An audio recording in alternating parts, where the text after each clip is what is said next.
Rebonjour à tous, j'espère que vous allez bien, toujours et encore. Cette vidéo n'était pas prévue ce matin, mais j'ai eu une question là dans la matinée d'une personne qui me suit et qui m'a dit, vous dites souvent que vous êtes thérapeute de l'âme, alors j'ai bien compris que vous travaillez avec les âmes. Mais qu'est-ce que c'est vraiment? Qu'est-ce que vous faites vraiment? Donc si cette personne s'est posé la question, c'est que j'en suis sûre, il y en a d'autres qui se la posent.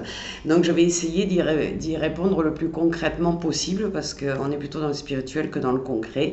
Donc une thérapeute d'âme, c'est une personne, un thérapeute en règle générale ou une thérapeute qui va accompagner, il y a Tigrou qui vous dit bonjour, qui va accompagner les personnes dans un travail de guérison intérieure. Alors c'est souvent à un niveau émotionnel, spirituel ou énergétique. Euh, on va dire que les thérapeutes de l'âme, elles vont s'inscrire plutôt dans une approche que l'on appelle holistique ou alternative. D'accord.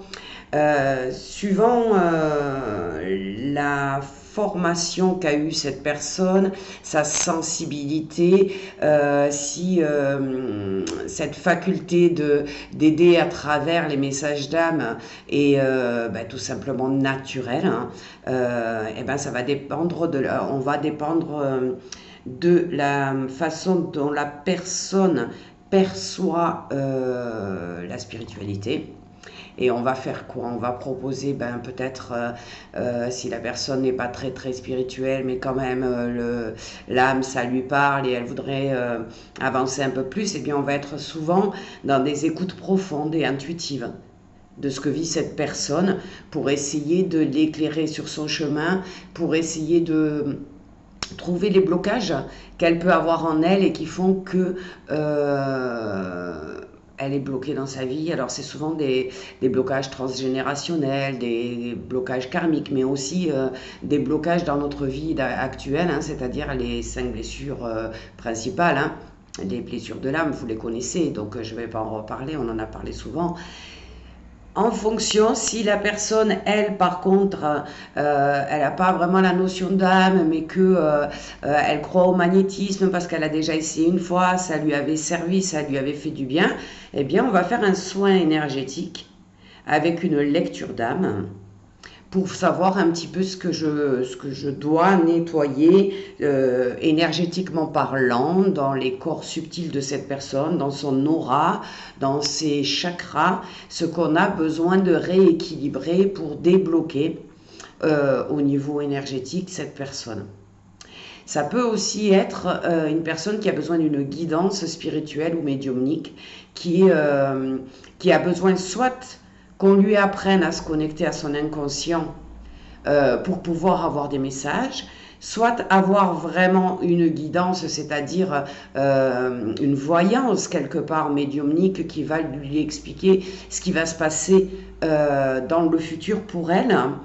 Mais on peut aussi les accompagner, ces personnes-là, dans de l'hypnose pour leur permettre d'entrer en connexion, en contact avec leurs ancêtres, hein, leurs guides, et puis leur âme aussi. Donc on a plusieurs choses que l'on peut faire quand on fait de la lecture d'âme, mais il y a un des travails qui est le plus impactant et le plus fréquent, on va dire, c'est un travail sur les blessures émotionnelles. D'accord.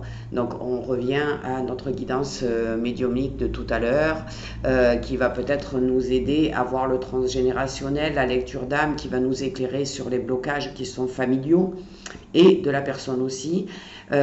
Donc on va employer des techniques de libération émotionnelle. Ou de reconnexion à soi, des visualisations, des guidances.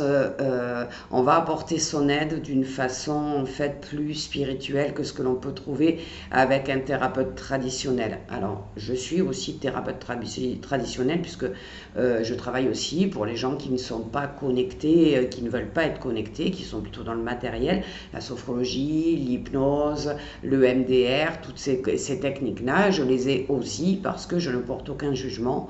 Il y a des gens qui préfèrent être guéris entre guillemets, j'aime pas trop, mais aider, on va dire, merci, tu me donnes les noms justes, c'est mieux, qui va aider spirituellement parce qu'elles sentent que c'est dans leurs énergies, que c'est en elles, que c'est ancré, que ça peut être transgénérationnel, karmique ou très ancien. Et puis il y a d'autres gens qui veulent régler un manque de confiance en soi, par exemple. Là, c'est dans l'immédiat, dans cette vie-là. Et c'est eux qui ont développé ce manque de confiance, ça ne vient pas d'ailleurs, c'est dans cette vie actuelle.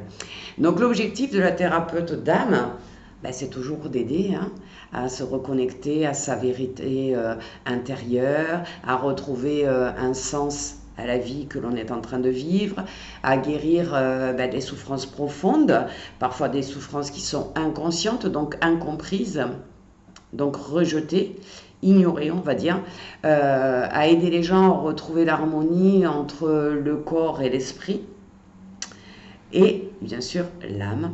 Donc je voulais vous parler, j'en profite, le dimanche, alors si je ne me trompe pas, c'est le 14 juin, pardon, de 13h30 à 17h30, je vais donner un atelier qui s'appelle Rencontre avec son âme, donc un appel sacré à l'intériorité. C'est un peu comme si, au-delà du tumulte du monde, on pouvait entendre enfin la voix douce et sage de notre âme. Donc cet atelier, c'est une invitation à plonger au cœur de vous-même, là où réside la lumière pure et votre essence essentielle, c'est le cas de le dire, dans un espace sacré, protégé et guidé par moi bien sûr, et on va voyager ensemble vers les profondeurs de votre âme, là où peut naître la paix, la clarté et la véritable guidance. Alors, qu'est-ce qui vous attend pendant cet atelier? On va travailler sur, bien sûr, faire augmenter son taux vibratoire parce que c'est ça qui est très, très important à faire. On va apprendre à faire le silence en soi, ce qui n'est pas facile du tout, parce que souvent on essaye de se concentrer sur une méditation et on a des tas de pensées qui nous traversent. On va ouvrir notre canal du troisième œil et du coronal. On va canaliser notre âme, on va recevoir des messages de notre âme, on va communiquer aussi avec notre guide et on aura bien sûr des temps de silence, d'introspection et de partage d'âme à âme. Alors cet atelier s'adresse évidemment aux personnes qui sont en chemin, à celles et ceux qui sentent l'appel intérieur de grandir, de développer leur spiritualité. Voilà, alors il n'y a aucun prérequis, on peut venir juste avec l'élan du cœur pour rencontrer son âme et mieux arriver à gérer sa vie en fonction de cette connexion et des messages que l'on va recevoir. Donc je vous souhaite à tous une excellente journée, je vous dis à très bientôt.